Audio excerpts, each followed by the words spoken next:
ప్రభునందు ప్రియులారా, ప్రభు నామమున మీకు వందనములు. ఈరోజు మన ఆరాధనకు సహకారంగా ఆదికాండము 22వ అధ్యాయము 9వ వచనము.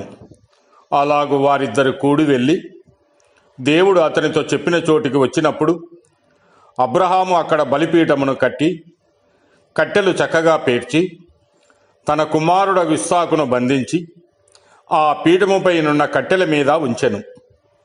గమనించండి ప్రియులారా, మన ఆరాధనకి యోగ్యుడైన ఆ ప్రభువుని గురించి కొన్ని తలంపులు మనము గమనిద్దాం.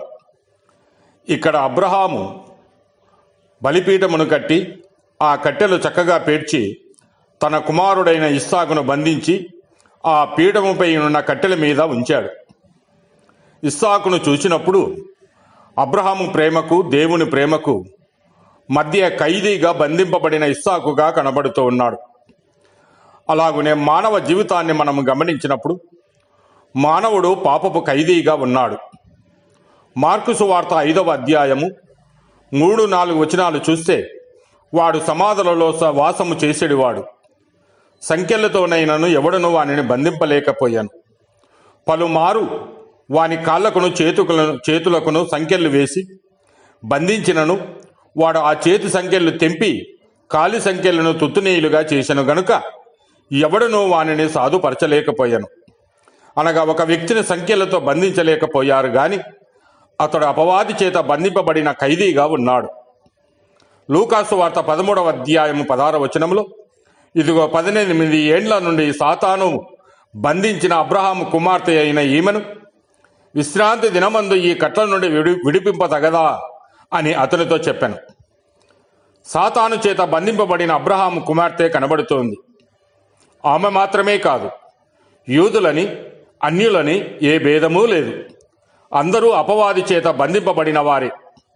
సామెతల గ్రంథం 5వ అధ్యాయం 22వ వచనములో, దుష్టుని దోషములో వానిని చుక్కులు పెట్టును, వాడు తన పాశముల వలన బంధింపబడునని వ్రాయబడి ఉన్నది. అనగా సర్వమానవాళి పాతాళములో బంధింపబడి యుగాయుగములో అగ్నికి సరిపోయి ఉన్నారు. అయితే పాపులకు బదులు ప్రభు అయిన యేసుక్రీస్తు ఖైదీగా మారినాడు. బలవంతుడైన దేవుడు భూలోకమునకు శరీరధారిగా వచ్చాడు. ఎందుకంటే పాప మానవుణ్ణి సాతాను బంధకముల నుంచి విడిపించడానికి, ఆ కట్ల నుంచి విడిపించి వారిని రక్షించడానికి, మనము బలవంతుడైనటువంటి సాతానుని బంధించడానికి ఆయన బందీ అయినాడు. మత్తయి సువార్త 27వ అధ్యాయం 2వ వచనంలో, ఆయనను బంధించి తీసుకుని పోయి అధిపతి అయిన పొంది పిలాతునికి అప్పగించిరని వ్రాయబడి ఉన్నది. క్రీస్తు మన పాపములను బట్టి ఖైదీ వలె, దొంగ వలె బంధింపబడ్డాడు. శిలువకు మేకుల చేత బంధింపబడ్డాడు. పాపముల చేత సాతాను చేత బంధించబడిన మనుషులను ఆయన విడిపించుటకు ఆ శిలువలో ఆయన బందీ అయి తన రక్తమును కార్చి ప్రాణమును పెట్టి మనను బంధకాల నుంచి విడిపించిన ఆ దేవాది దేవుణ్ణి మనం ఈ ఉదయకాల సమయంలో ఆత్మతోనూ సత్యముతోనూ ఆరాధిస్తాం.